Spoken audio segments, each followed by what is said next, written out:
Mesoamérica, los incas, que también momificaron, no hay una necrópolis de este número. De manera que esta cueva de Chimaje es la necrópolis más grande del mundo. Y eso no es una cosa cualquiera. Aquí hablamos después de la cultura de la modificación y todo eso. No estamos hablando de un santuario sagrado, donde allí se encontraron 1000 momias, y 1000 momias dispuestas, una en vertical y otra en horizontal, menos de 3000 metros cuadrados, no puede ser, porque no cabe. Y eso está ahí. Y la vigilaban unos guerreros de Alzantemique. Podría ser un tubo volcánico, y la propia etimología, como dije antes, del Huarpo, el de todos, apunta a lo que dice el lugar de todos, donde están todos encerrados, todos los nombres. Este noble, que no era marqués, era un guerrero o sacerdote Huanchichimaje. Vean los rasgos. Esta momia fue extraída de la necrópolis de las 1000 momias y llevada a Madrid y figura en el museo, que casualidad, de las colonias. Ahora le han cambiado el nombre y ahora se llama Museo Arqueológico Nacional. Pero esta ha sido solicitada por el Cabildo para el Museo del Hombre y la de Icaje. ¿Por qué? Tiene una particularidad: es la momia mejor conservada del mundo. ¿Y que eso qué significa? Dos cosas. O que el lugar de la cueva reúne las condiciones medioambientales para la conservación de la momificación, o que las técnicas utilizadas por nuestros chimajeros eran tan buenas como esta o mejores, porque es la mejor conservada. Entonces, evidentemente, manejaban perfectamente la técnica de la momificación, y eso no puede pasar desapercibido. Se encontró y se olvidó. Esto es, solo 3 culturas han momificado, y la canaria es una de ellas: Egipto, Canarias y los incas. Pero esta es la necrópolis más grande y la momia mejor conservada. Creo que esto es una singularidad propia de un lugar donde se practicaba la religión guanche, que luego hablaremos de eso, que la religión guanche procedía del origen de los sentimientos religiosos más antiguos, que son las religiones animistas. El animismo es el fenómeno religioso de los pueblos más antiguos, que no conocieron la religión hebrea, ni la cristiana, ni la maometana, ni la budista, ni el pensamiento zen, ni Lao Tse, ni el budismo. No, ellos tenían un sentimiento religioso.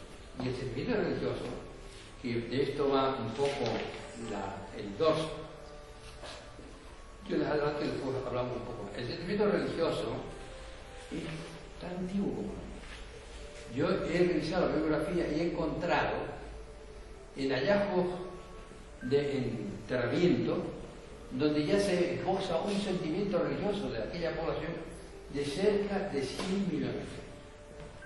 Ya el ser humano tenía un esposo voluntario del sentimiento religioso. ¿De dónde viene y tal? Luego hablaremos. Perdón, lateral. Esta es una imagen lateral. En esta momia, que era el nombre, se caracteriza porque los guanches ponían a los hombres con las manos para leer algo. Y cuando era mujer, las manos un poco hacia adelante. Y este es un hombre porque sus rasgos sexuales son de hombre, y además está en la disposición de la traducción de Guatemala, si lo quieren, y bueno. Ese es un idolillo que se encontró envuelto en piel en una cueva de Barranco de él. Es un poquito complicado porque está muy deformado, encima termina en una C, todos los topónimos, los antropónimos que terminan en C, pues evidentemente no tienen la característica de la maciza, porque están castellanizados. Si hacemos una transformación, posiblemente venga de la lengua, o sea, de la lengua tanasí, el guar chimbat, el que es de uno solo, o sea, que lo lleva una sola persona. Era la característica, o el emblema que se ponía el guañameñe, el sacerdote, y era intransferible, o sea, no lo podía llevar sino él, en propia persona. O sea, la traducción chimbat está documentada en el dialecto cabilio, chimbat, guachimbat, que sería el que lo lleva, es que es propio de llevarlo una persona sola y no otra, o sea, en especial, era la característica del guañamén. La transformación de la ley, con un punto abajo que en Tamasí que esté, posiblemente puede haber conducido a Guatimach y después, con pérdida de la H, Guatimach.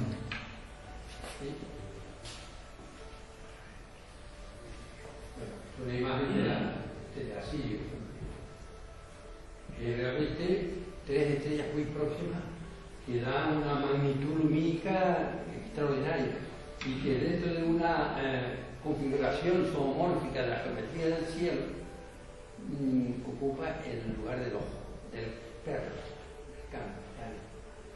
¿Sí?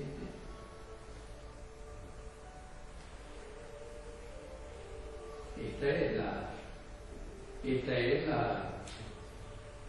cama mayor, ¿sí? Bueno, el sol desde arriba, ya que sale del mar, sigue sale, y el amanecer desde allí, de esta imagen, ¿sí? O cuando empieza a amanecer sobre el mar.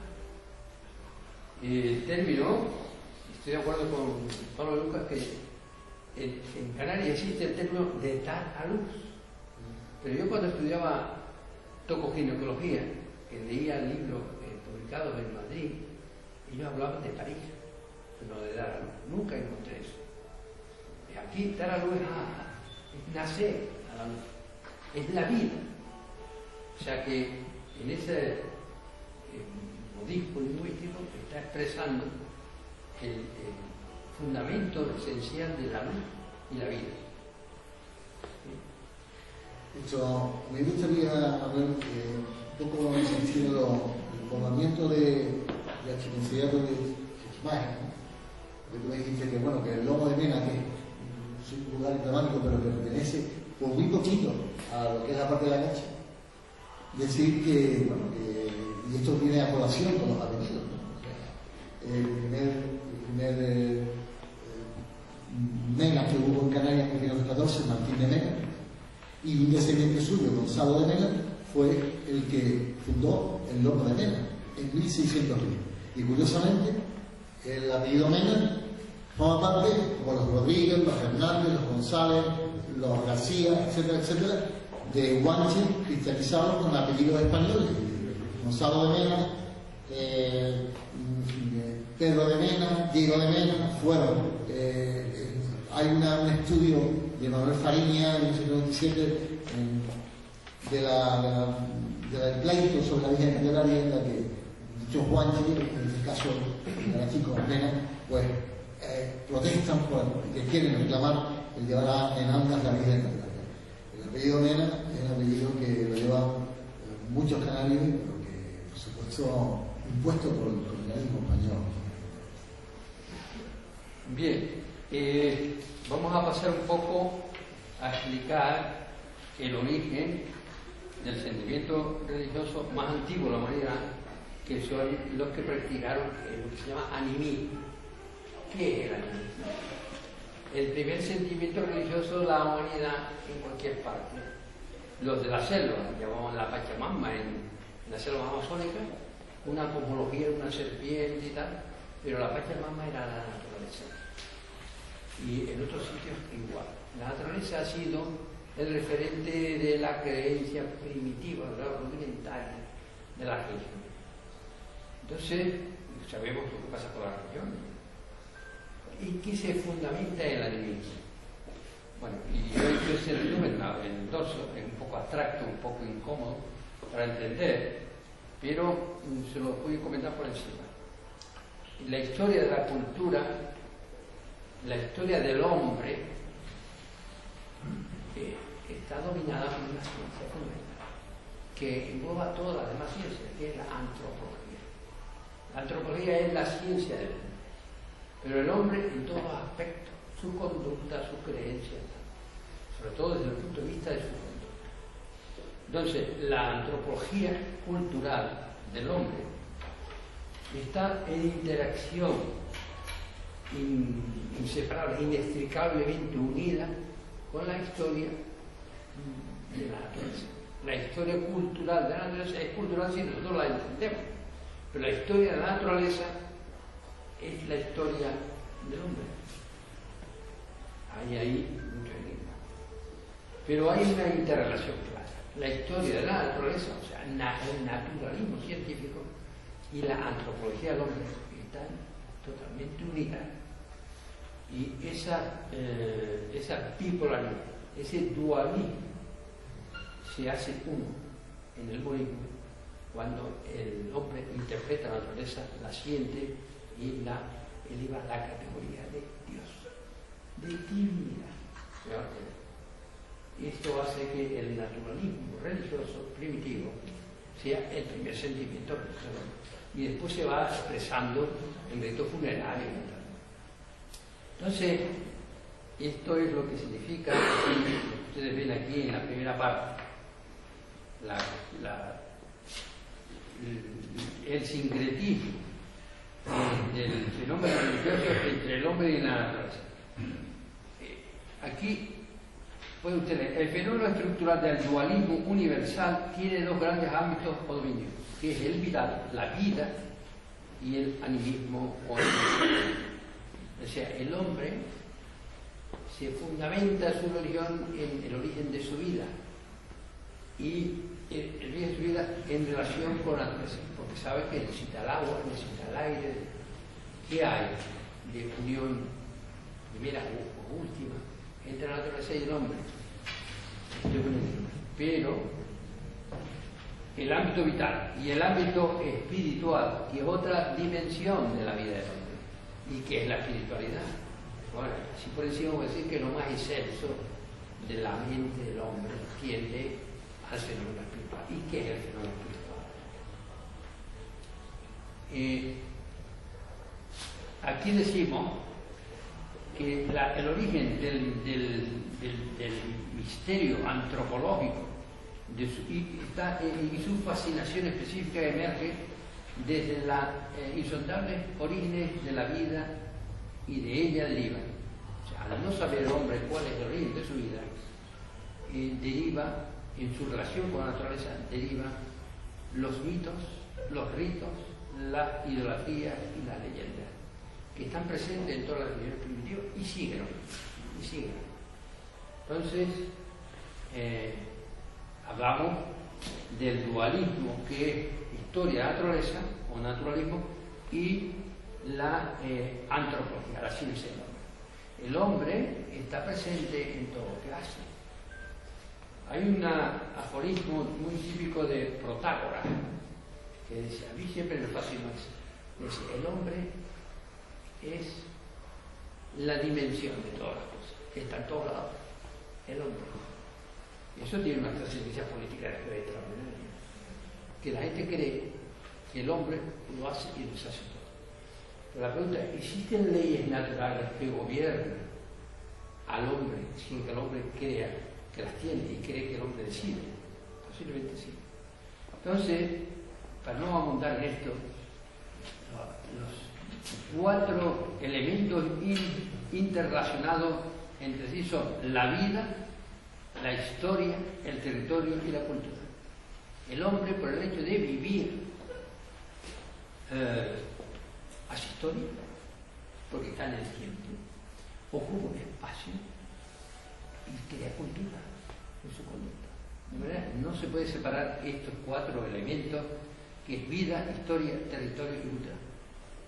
Casualmente, eso coincide con los fundamentos del nacionalismo antropológico. La gente no ha profundizado eso. Por eso es tan antiguo y tan profundo, y es el primero. El hombre, por el hecho de vivir, ocupa un espacio, hace historia, hace cultura y ocupa un territorio. En todos lados del mundo. Es universal ese fenómeno. Por eso está al principio de toda la vida. Si ahora nosotros le añadimos cuatro elementos más que forman parte de la mente, que la mente humana tiene cuatro potencias claras, que es, lo ponemos en el pronombre de primera persona. Ustedes recuerdan, ¿verdad que recuerdan? Tienen memoria. Potencia es la vida. Ustedes sienten, porque tienen sentimiento de todo tipo, sienten, recuerdan, ustedes conocen y ustedes deciden. 4 potencias fundamentales. Y quieren decidir libremente.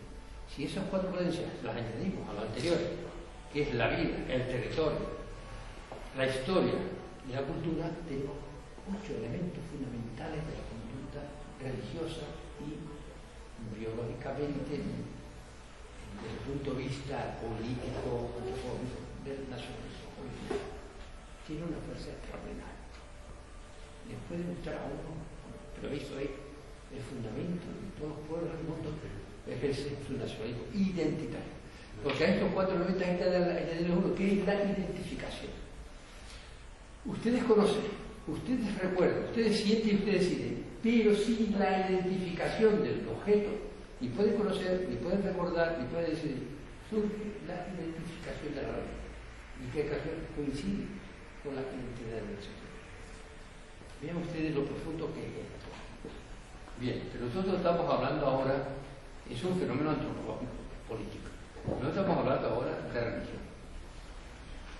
Hemos basado este estudio en la investigación y localización de los topónimos en ese territorio.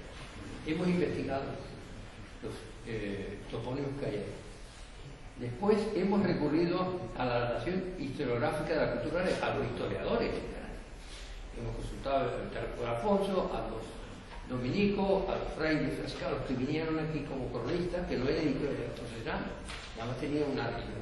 Y sus observaciones eran subjetivas y veían al infiel como inferior y con una cerca, naturalmente porque tenían una religión distinta. Y lo que hay escrito es poco. Hemos valorado más al Tarco Alfonso porque ya tenía espíritu científico. Venía de Francia, empezó el Renacimiento científico y ya recorrió todos los lugares, habló con toda la gente. Y ahí, íntimamente, es donde últimamente se hablaba guanche. A principios del siglo XVIII se hablaba guanche y los 10 empezaron. Y también hemos recurrido a la memoria colectiva, a la oralidad, cómo se expresa el pueblo uno con otro. Que nuestros vecinos de Fania nos llamaban chiflajeros de siempre. Después tenemos al señor alcalde que lo puede hacer. Y nosotros le llamaban a ellos chasneros porque habían pasado a la región de Chasna, que era de densidad ahora. Y eso tiene un valor tremendo. Y ellos estaban diciendo, y yo lo oí desde pequeño, el nombre de Chiflajeros, en castellano. Y también hemos analizado los topónimos en relación con la historia cultural del animismo de Canarias comparada con la de Egipto y con la de Latinoamérica, donde hay nombres similares. Ahora mismo, en la Sociedad Económica del país, hay una exposición de un pintor egipcio que se llama Osman. Pero cuando sacaron los mineros de Chile que quedaron sepultados, el segundo, que yo lo estaba viendo en televisión, ¿saben cómo se llamaba? Osman Araya. Araya, todo el mundo lo conoce. Candelaria, por ejemplo, Araya en Candelaria. Y se llamaba Osman, nombre egipcio, y Araya. Y ellos momificaban, nosotros también y los latinoamericanos también. Además que estamos hablando de una cultura universal, de máximo nivel, donde ahí, en esta imagen, se encontró la gran necrópolis. No puede pasar desapercibido. Eso tiene que hacerse universal, porque la cultura es universal. Bien, eso fue las fuentes de información para hacer esta tesina en la que demostramos que esto es un sagrado. Los ámbitos analíticos del conjunto de la filosofía animista son, y esto lo considero importante, ¿en qué se fundamenta la religión animista? Se fundamenta en el culto a la geometría oculta del cielo. El ser humano siempre, las noches estrelladas siempre, y contemplamos capaz siempre. Y se ha fijado en la geometría que hay, la zoomórfica sobre todo, o la geométrica. Se basa en estos cultos. Culto a la geometría oculta del cielo. naturalmente constelaciones, como la nuestra de Capricornio. En el culto a la astrología, a los astros, a la luna, al sol, etc. En el culto a la fascinación mistérica de la luz. La luz es fascinante, ¿no? Para todos los seres, no a las palomitas estas que van a la luz del camino, no. La luz es fascinante en los amaneceres, la puesta del sol. Está relacionado, es el fenómeno natural tan vital que nos da la luz de la noche, nos despierta la luz y además nos calienta también. Y las plantas, sin la luz del sol, no podemos ver. El culto a la evanescente sublimación del espiritualismo. Culto a la evanescente sublimación del espiritualismo. Es que el sentimiento espiritual es el sentido más fino de la mente humana. El alma. Los poetas la cantan. Nadie la está, no es tangible. Nadie la toca, ni nadie. Pero ciertamente el fenómeno se expresa en todas las religiones. ¿Qué es el alma? Está por investigarse. Y naturalmente también al culto esperanzado del fenómeno trascendente. Esto es muy importante. El culto esperanzado, el fenómeno trascendente de la transmigración de las almas. ¿Qué es eso? Ellos creían que al morir no se acababa la cosa, que al morir su espíritu transmigraba hacia la sol, y que algún día retornarían al embalsamado, y por eso lo conservaban para que volviera. Es una dimensión espiritual de mayor magnitud, ante un materialismo aplastante. Esa excelsitud le daba categoría a ese cuerpo, y por eso embalsamaba. Y las técnicas de embalsamamiento, que es la otra parte, las practicaron con una exquisitez tremenda, y hemos revisado las técnicas de embalsamamiento. Exponían los cadáveres 15 días al sol, los lavaban con agua salada y después a veces evisceraban, otras veces no, y conseguían el fenómeno biológico de momificación. Y en aquella época el embalsamamiento se llamaba mirlado, el mirlado, pero utilizaban el fenómeno bioquímico de la momificación progresiva, que consistía fundamentalmente en impedir la colonización de gérmenes que producen la putrefacción.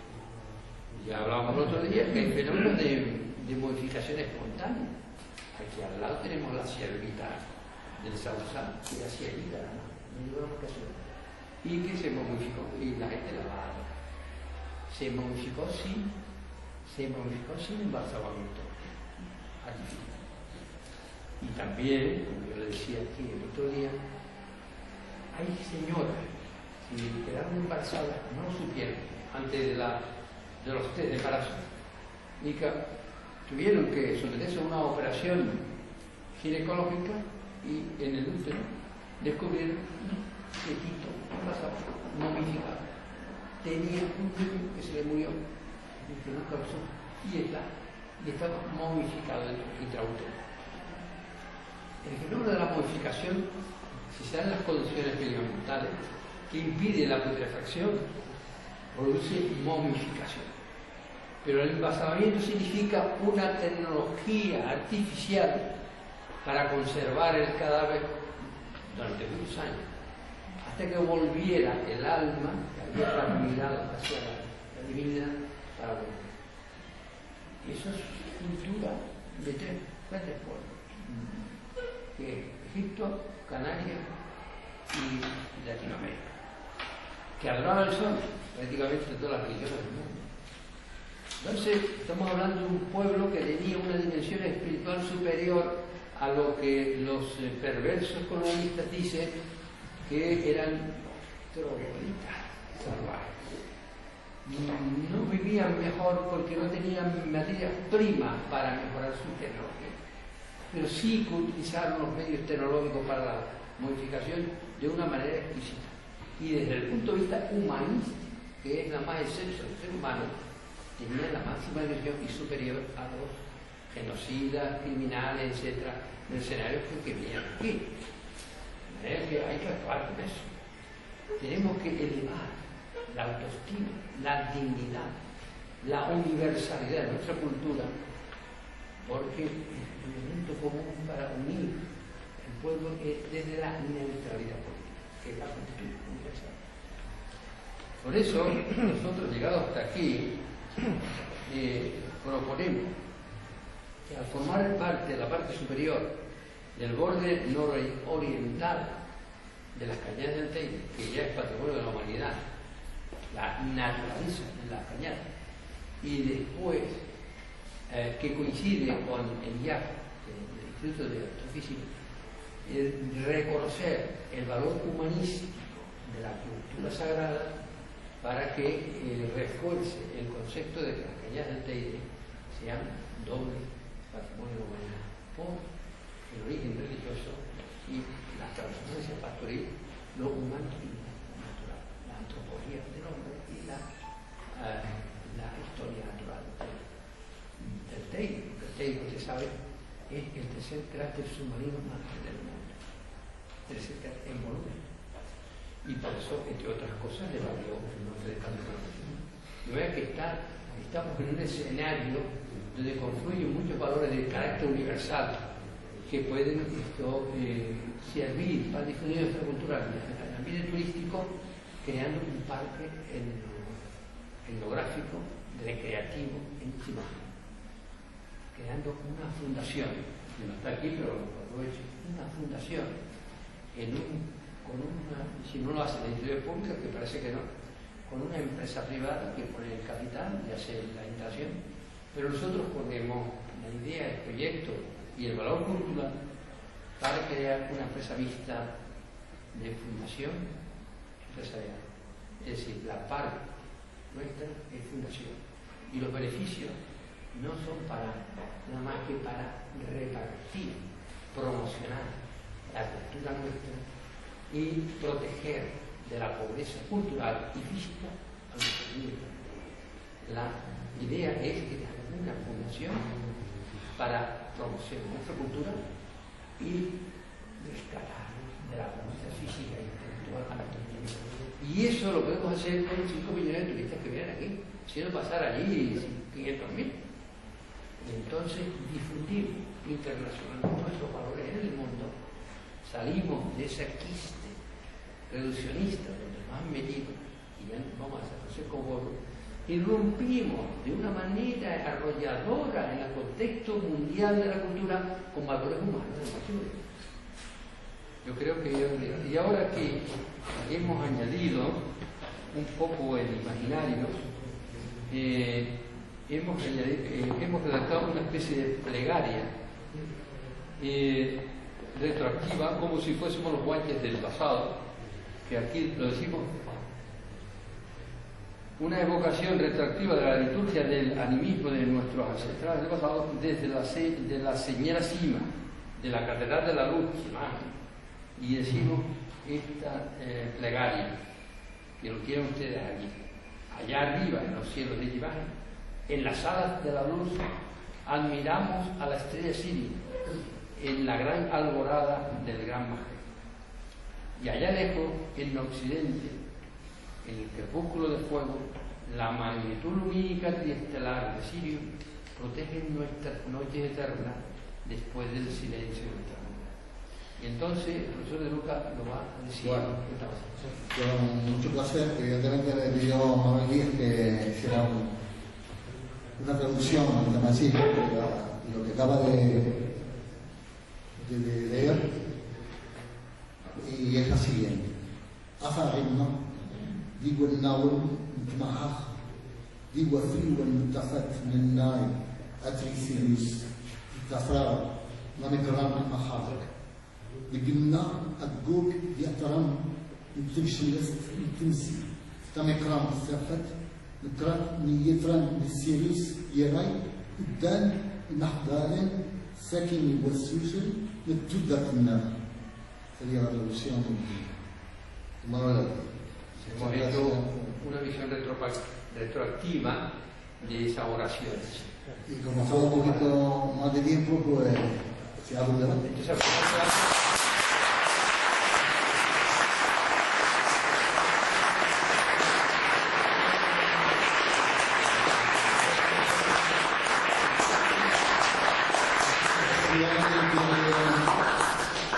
se podría sentar con Manuel, así estaríamos todos menos. Porque lo oímos con el micrófono.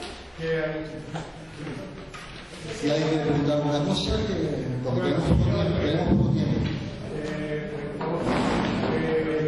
Sabemos que el barrio de Badajoz se llama Chamoco, empecemos a llamarlo Chamoco y entre paréntesis poner Barranco de Badajoz. Sí. Vale. Y no al revés, Barranco de Badajoz. Exacto. Y que no aparezca Chamoco. Lo que pasa es que un tramo del barranco de Badajoz se llama Chamoco y otro tramo se llama Tehuido. Pues muy bien.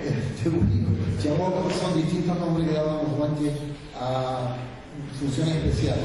Tehuido significa pasar o pastar, el sitio del pasto o el sitio de...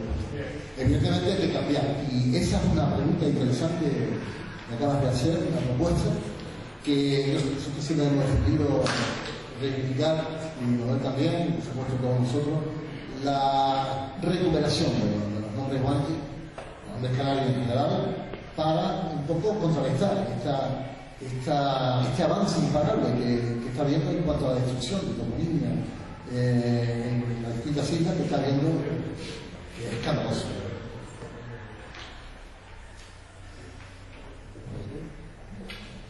A ver, yo voy por otro lado, a lo mejor no.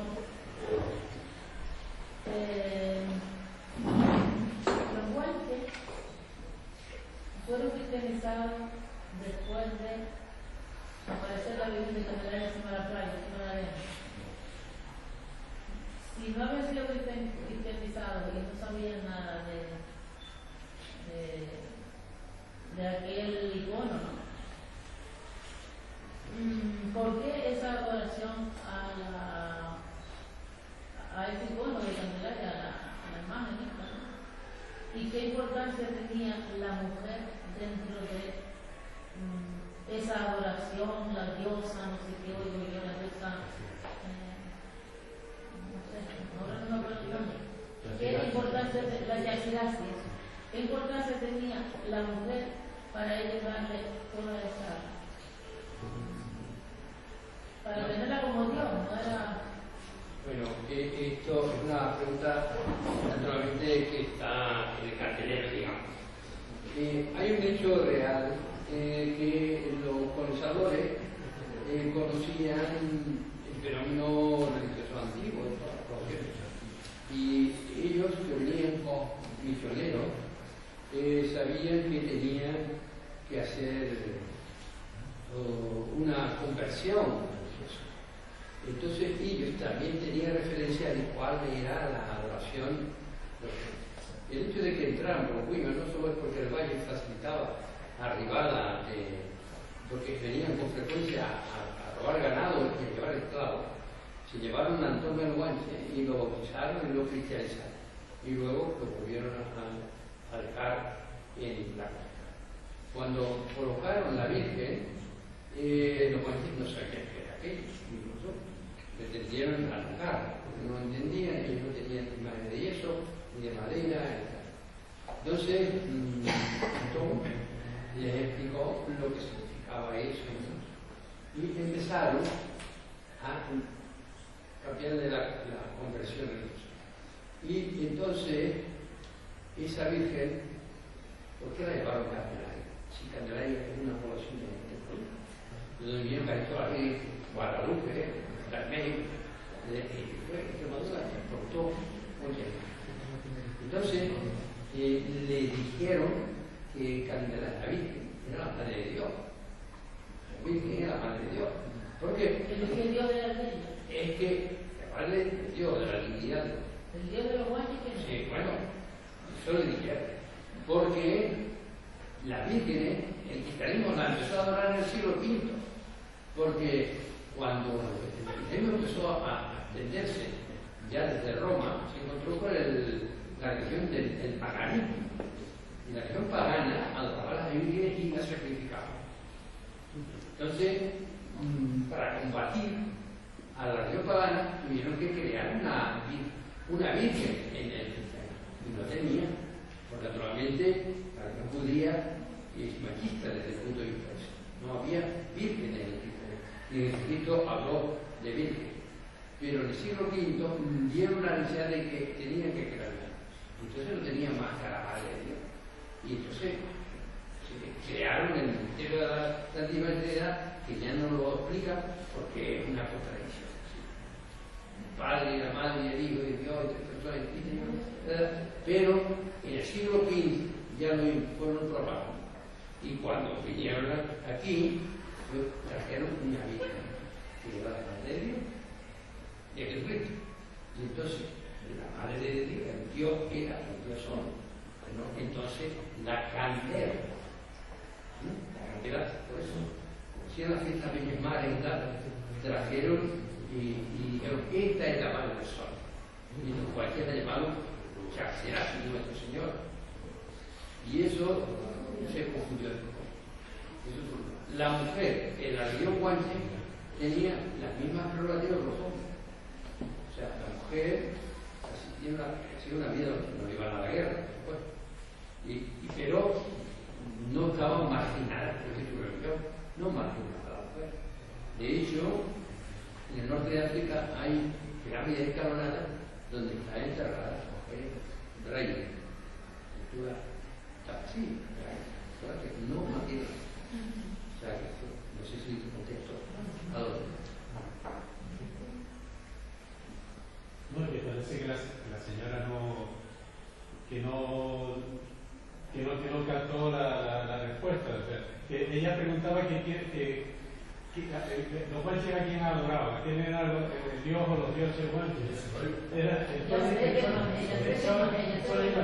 yo he escuchado, vamos a ver, yo estoy confundida total, porque yo he escuchado que la mujer, que ellos adoraban a la mujer o al ciclo de la mujer, porque era la fertilidad, era la que daba la vida, era, no sé, yo he escuchado algo de eso, se lo escuchaba de nuevo.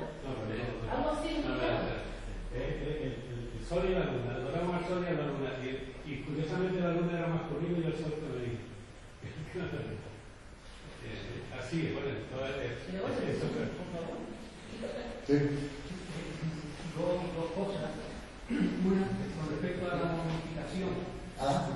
Con respecto a la momificación, que siempre con eso hay mucho misterio. Sí. La momificación es una cosa muy sencilla. Ahí están los pescadores que están momificando áreas a cada momento y son peces que le quitan las agallas, le quitan las tripas y demás. Lo que pasa es que aquí se pone. Entonces, con respecto al tema de la momificación de los guantes, que usted tocó el tema, que si por cuestiones ambientales, naturales, etc., eso lo que pasa es que nosotros lo vemos en la Alemania y lo vemos como algo misterioso, igual que también en la hegemonía vemos que los griegos aprendieron de los egipcios a hacer las ampliaciones con compases, a hacer trigonometría y se la enseñaban a personas que no sabían leer ni escribir. Lo que pasa es que nosotros desde el tiempo nos parece que eso es algo misterioso, no, es una cosa sencilla, porque es lavarlo con agua y sal, poner, que ahora nosotros desconocemos unos cuantos mejunjes ahí y a la secazón y el puerto de piel y demás. Lo que pasa es que nosotros le estamos aportando a eso un misterio que no lo tiene, porque lo estamos viendo en la lejanía. Y lo segundo es que la conquista de Canarias tuvo que ser tan violenta, tan atroz, tan cruel, para que no quedara en ninguna familia de ninguna isla la lengua guanche o la lengua como se la quiera llamar, para que se transmitiera de generación en generación. Hay un pasaje que se lo recomiendo en el Tratado de Vitruvio, el arquitecto romano, cuando los romanos invaden todo el norte de África, hacen un templo y en el templo, en el tímpano, hay unas escenas para que los pueblos conquistados al pasar por el templo cogieran miedo, se arrepintieran y agacharan la cabeza. Entonces me gustaría que en otro momento, porque yo creo que ahora no, de alguna manera la religión de nuestros antiguos antepasados, con respecto a ese, si de alguna manera los guanches después de la conquista se aferraron a la religión para sobrevivir o ante ese choque cultural tan grande la religión propia la mandaron a hacer. ¿Alguien me puede comentar algo sobre eso? Eso, no sé lo que los compañeros, pero se da cuenta que ha metido muchos conceptos en el mismo saquito. Entonces, el fundamento de la colonización, todas las colonizaciones del mundo, hay dos tipos de colonización: ocupar un territorio vacío y ocuparlo y poblarlo, o una colonización. Incluso el término de colonizar, el verbo colonizar, es después de Colón. Antes de Colón era el mismo fenómeno, pero no se llamaba colonizar. Entonces, la colonización violenta que practicaron aquí es ocupar un territorio ocupado, con su cultura, su familia, su sociedad en marcha, con su religión, ocuparlo por la fuerza, declarar la guerra sin ellos saber quién era el enemigo, destruirlos todos, destruyeron la familia, los vendieron como esclavos, le quitaron los hijos, le quitaron el ganado, le quitaron la tierra, porque venían del feudalismo y se quedaron aquí haciendo lo mismo hasta ahora. Por lo tanto, eso tienen canallizas de esa manera. Pero el fundamento de la estrategia es actuar siempre de forma coercitiva, por el miedo. Pero el miedo, no solo el miedo, sino la ignorancia. O sea, la colonización trajo dos armas fundamentales: introducir el miedo para conseguir la obediencia y la esclavitud, el vasallo y tal, y el lacayo político, y mantener el fenómeno de la incultura. O sea, el fenómeno se llamó transaculturación. Le quitaron la suya y no le enseñaron. Les transaculturación. Le quitaron la suya y los mantuvieron en la ignorancia. Y los supeditaron a la dictadura del miedo. Eso sí, es tan hoy que la situación crítica canaria hace que la gente ni reaccione y se preocupe de parito por aquí o parito por allá. Y no va a andar. Es un fenómeno canallesco que las últimas publicaciones de psiquiatras, psicólogos, llaman de conducta criminal. Porque el colonialismo ha entrado en la mente del colonizado y ya no le deja pensar libremente, acepta al colonizador como normal. Y ya no piensa como hombre, piensa como ha querido el colonizador, mediante una técnica que se llama el adoctrinamiento político. Ve usted como hay muchas cosas en el fenómeno. Pero fundamentalmente se quede con la idea: miedo sostenido y prolongado durante siglos y quitarle la cultura. Esto lo que pretende es recuperar nuestra cultura, que nos dignifica porque es una vera cultura de marcha negra. Con lo que digo a la modificación, ya dije antes, es un fenómeno biológico cuyas condiciones físico-ambientales produce la modificación de los tejidos sin putrefacción. Porque una vez que los tejidos se mueren, son colonizados inmediatamente por los germes. Si no tienen los germes las condiciones de la putrefacción, se momifican, como la jalea y tal, pero el cloruro sódico, la jalea, el 10% de concentración de sal impide el crecimiento bacteriano. Y por eso se emplea la sal en los martes de los cochinos, en la carne se más concentración. Si le ponemos ese 10%, seguro, ahí no vive bacterias. Tendría que ser las llamadas bacterias heteromófilas, que son muy raras. Con respecto a el compañero que dijo cómo existían los puentes después, o sea, cómo se aferraban a sus costumbres, no hubo una aceptación así pasiva, ¿no? Siguieron existiendo después de la conquista oficial de 1496, tanto en Tenerife como en Gran Canaria y en las islas, ¿no? Pero sobre todo en estas islas mayores, hasta el punto de que el Cabildo de Gran Canaria dictaba órdenes contra la pervivencia de costumbres canarias en las montañas del centro de Gran Canaria, de Camarán, y evidentemente todo eso seguían practicando la religión, seguían vistiendo, seguían hablando la lengua aquí, en Tenerife, como se dijo antes, en los autores ingleses, Sir Monscory, por ejemplo, en 1626, atestigua que todavía se hablaba guanche en el valle de Weimar, en la zona de Candelaria, y por tanto ya avanzado la mediados del siglo XVII todavía se hablaba de agua chiquilla. Por tanto hubo una resistencia que gracias a esa resistencia tenemos los topónimos y los antropónimos, los miles de topónimos que existen y que nos ha dado base para poder rescatar la lengua y asimilarla a nuestra área natural, que es el norte de nuestro continente, el norte de la Camasa, o sea, lo que es la zona amáchica.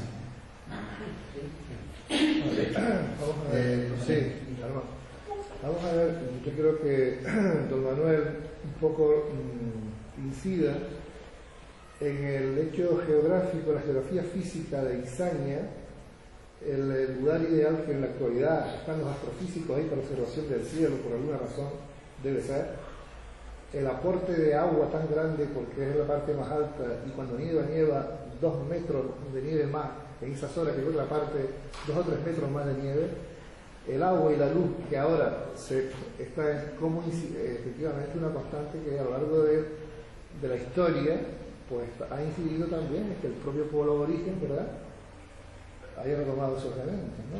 Justo ahí en esa zona, ¿no? Pero claramente esa analogía naturalista que has hecho es permanente, porque el agua y la montaña pues son sugerentes, el paisaje y la luz han sido una trilogía inseparable en la vida de los hombres. Entonces el animismo se sustenta en el naturalismo ese y claro, la orografía de imagen es la que determinó el lugar. ¿Sí? Sí, primero que nada, pues, felicitar a mis amigos, además, sobre todo a Manuel Díaz, ¿no?, por la labor esa tan buena que está haciendo, que llevan bastante tiempo metido en esto, de difundir de una manera rigurosa toda nuestra historia, ¿no?, desde el punto de vista antropológico, filosófico, incluso algunas veces, pero muy bien. Y le Pablo por su empeño en tratar de traducir pues un poco los topónimos y los vocablos guanches que nos han quedado, ¿no?, felicitarlos. Y entonces quería añadir una cosa, que es el tema del idolillo ese de Guatemala, el que parece ser que fue encontrado por esta zona. A mí me recuerda, siempre me ha recordado por la morfología a los idolillos o las estatuillas fenicias. Tiene cierto, incluso los brazos abiertos, eso tiene ciertas connotaciones de la túnica de Tanit, la representación de la diosa Tanit, que es la Astarte de los fenicios, ¿no? Pues suele representarse con los brazos hacia abiertos, después la parte, lo único la cabeza es distinta, ¿no? Pero esa morfología que tiene recuerda mucho el idolillo fenicio o estatuillas fenicias, ¿no? Me hace o públicas, ¿no? Y otra cosa es que, bueno, lo que estaba comentando Manolo Suárez, que esto es interesante, es referente a la momificación, que parece que tiene documentación, que lo ha leído, que la momificación está jalonada desde Egipto hasta Canarias. En los distritos, tanto en Libia como en Túnez, como en Argelia, en Marruecos, que hay muy poco, pero hay documentación como que alrededor. Tú se lo puedes explicar si es eso. No recuerdo los registros está jalonado. Sí, es Pero normal. ahí para que Pasa que se ha perdido, muy poco, pero Es normal, o sea, Hay una conexión, claro. los fenicios, ellos transmitían la religión egipcia por todo el Mediterráneo. Eso es sabido. Y luego por sus descendientes, los públicos, ¿no?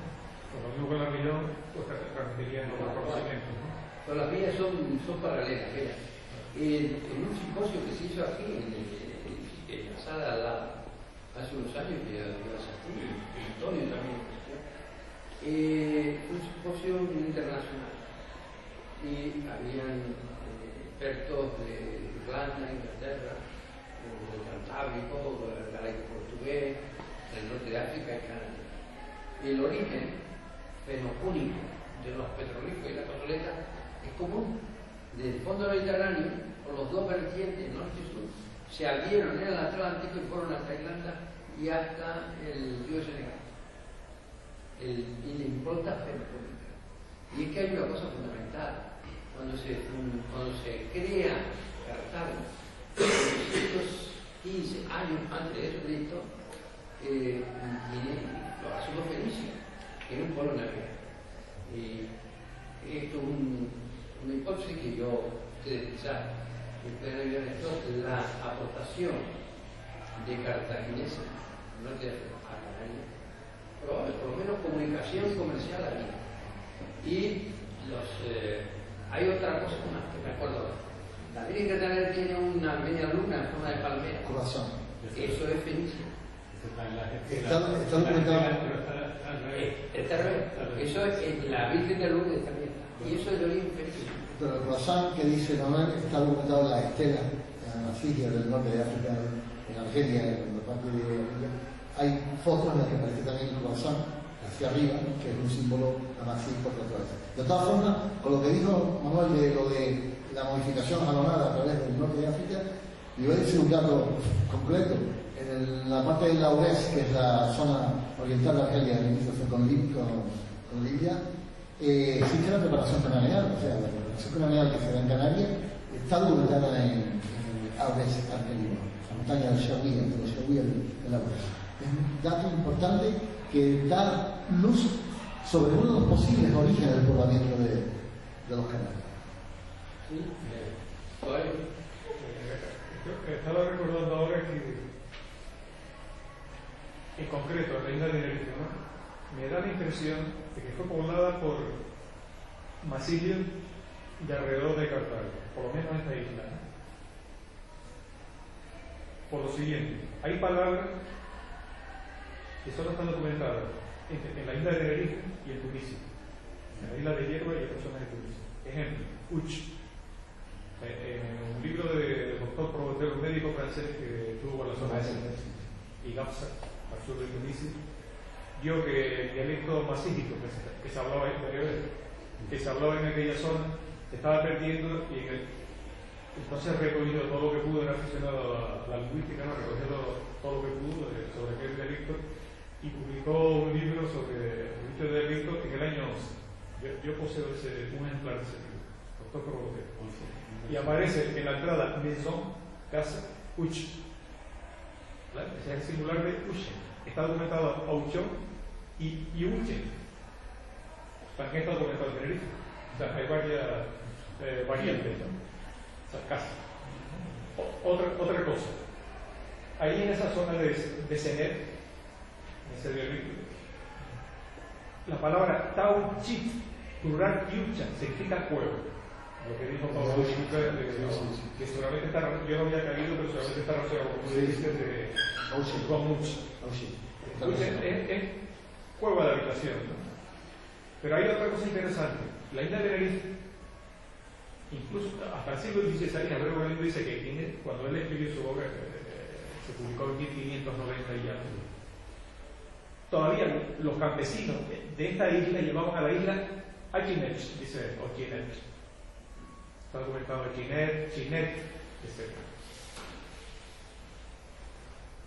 Senet, la actual Senet, en el sur de Tunisia, está documentada en la época romana, porque había por toda África del Norte, porque había obispados, etc., ¿no? Tras la cristianización, Senet está documentado como Sinet o Sinit. ¿Será de Tenerife? ¿Será Tenerife? Y luego, también en la zona oriental de Argelia, cerca de Túnez, el oasis de Huarpa, al vino de palma le dicen Kipchen, dice la inglesa, Kipchen, terminado en. Aquí está documentado que al vino de palma, o sea, la savia de la palma fermentada, que emborrachado. Está documentada la forma cuche, siempre en esa zona alrededor de Cartago. A mí se me da que fueron los cartagineses Es decir, los líbicos únicos, que ya están mezclados, los que trajeron a los primeros pobladores, por lo menos alguna de las siglas. Y luego vendrían más oleadas. Porque, por ejemplo, la palabra almogarén, que es un plural de almugar, el verbo meguer, reunirse, concentrarse, significa sitio, lugar, almugar, solo está documentado en Gran Canaria, claro, eso vivo de Marruecos. Hay muchas cosas que... Y luego, antes que me olvide, tenemos una manía, una vez pasadilla así, la directora de la revista Wall, editada en París, Aviti, nos dijo una vez, no vaya a estar aquí, voy a sobre que estamos años, una cosa que le sorprendía es que nosotros hablamos de nuestros antepasados precoloniales, nuestros antepasados guanches, nos referíamos a ellos como los aborígenes. Eso no pasa en el subcontinente norteamericano, solo pasa aquí. O sea, son nuestros antepasados. Dentro ya, y antes de Dentro, o sea, se dio una historia que tú nombrabas. En el siglo XVII, ¿de qué se hablaba Guanche? ¿Quién lo hablaba? ¿Los españoles? Hablamos de aquí. Entonces, ¿por qué hablamos de los guanches como si fuera otro pueblo? Somos nosotros. Sí, con injertos de fuera, con menos. Somos nosotros.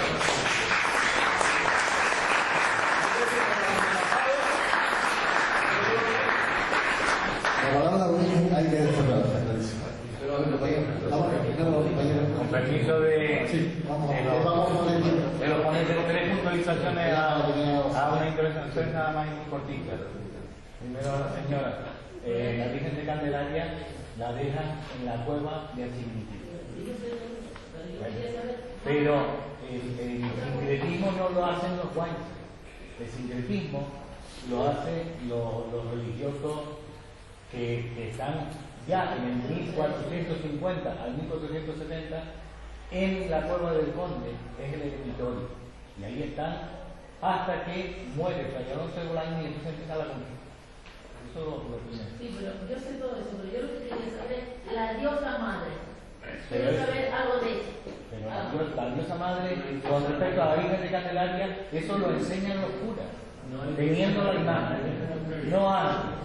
Y la imagen, según Fray Alonso de Spinoza, tiene 50 años, tapadita, muy bien cuidada en el barranco.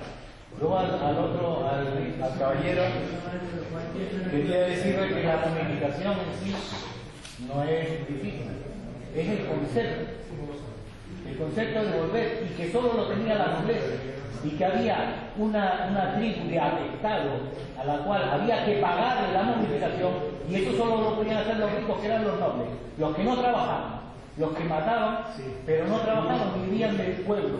El pueblo también cuenta, ¿vale?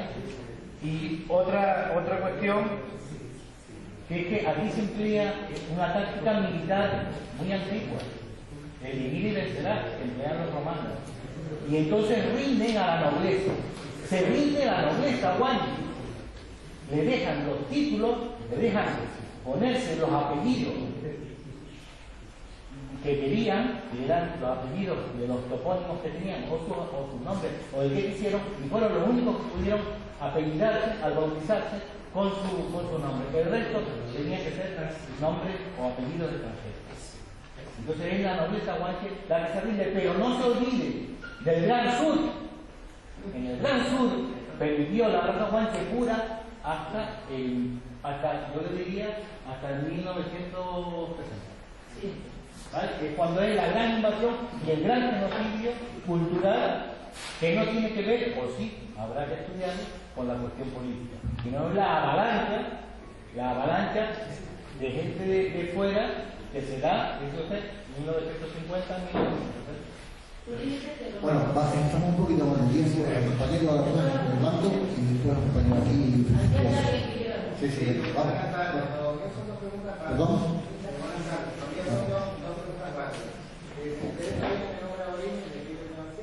¿El nombre quién? No, aborigen no, tiene. ¿El nombre quién? ¿De quién? ¿De quién? Del Pico y Marcial. El nombre Juan. Ahora ya, siempre conocido por el Pico del Cho Marcial, no tengo conocimiento ahora mismo, no sé si compañero o si hay que usar. Me gustaría decir algo al respecto. Yo llevo pensando Yo asistí hace 3 años a una fiesta de arte de Arafo y me dijeron que la población de Arafo tiene su punto, no sé a qué se refiere. Y sin embargo, yo noto que la gente de Arafo dice pico del valle. Y la gente de Lima dice pico del Valle. Entonces, a mí me gusta más. La segunda pregunta, ¿cuál es? La segunda pregunta es refiriéndose a la Virgen Candelaria. Sí. Ustedes saben que la Virgen tiene una cofradía de baño. Sí. Mi pregunta es si ustedes sabían el por qué a la cofradía de baño no se le viste de piel de cabra o de piel de Eso es. El compañero Vidal puede decir lo de la lana en la rodilla de la oveja.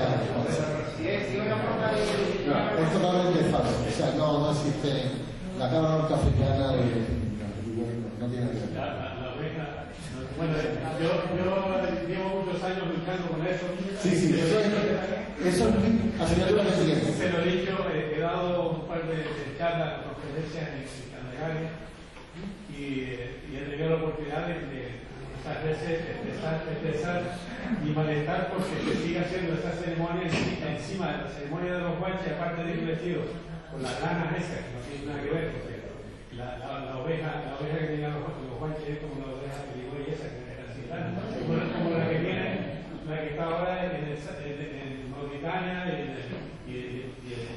Senegal. Bueno, entonces he tratado por todos los medios de decir, no, esto es imposible, se lo he dicho a Octavio Rodríguez, que es el correcto oficial de la Virgen de Candelaria, y se no les hay porque estos vienen de familias que vienen de atrás, y entonces esto viene de que hubo una interrupción de unos 100 años o así, porque hay unos pleitos, los guanches estuvieron llevando las sandas de la Virgen Candelaria, el día de Candelaria, y ellos tenían el privilegio de sacar la Virgen en procesión.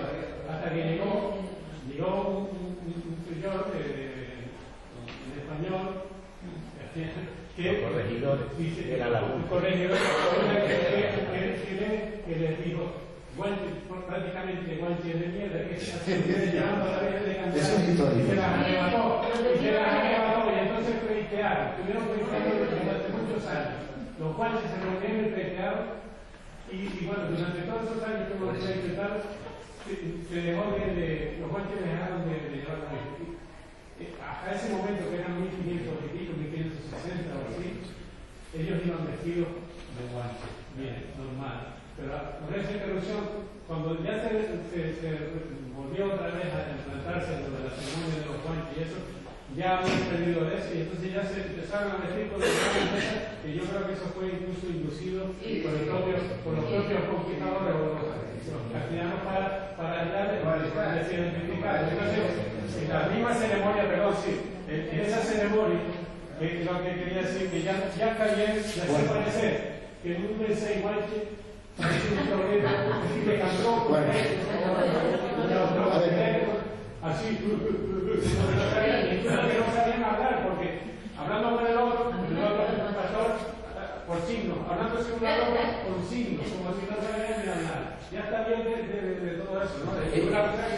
Bueno, aquí perdón, es que estaba compañero antes que dice una pregunta. Solamente en el libro impresionante de Manuel de la pura foto, Historia del Pueblo Guanche, hay una fotografía antigua que se ve un guanche de Candelaria. Hay una búsqueda impresionante. Muy digna. Hay una fotografía. Muy digna esa foto. No sé si de porque las tradiciones, lo que pasa es que las tradiciones tienen un recorrido de 50 años y esta gente, tarea de los abuelos, tienen mucho orgullo de llevar. Entonces lo que hay que educarles para que vuelvan a coger esa en los museos, pero cojan las peligüesas fotografías. Eso es impresionante. Aquí la compañera y el compañero creo que tiene una pregunta. No, yo solamente quería comentar la intervención de don Manuel que dijo que Guatemala estaba en el barranco de Er, que es en Chimaco. Comentar que es el único hidrolivio que se ha encontrado en la isla de Tenerife. A excepción de Gran Canaria, que hay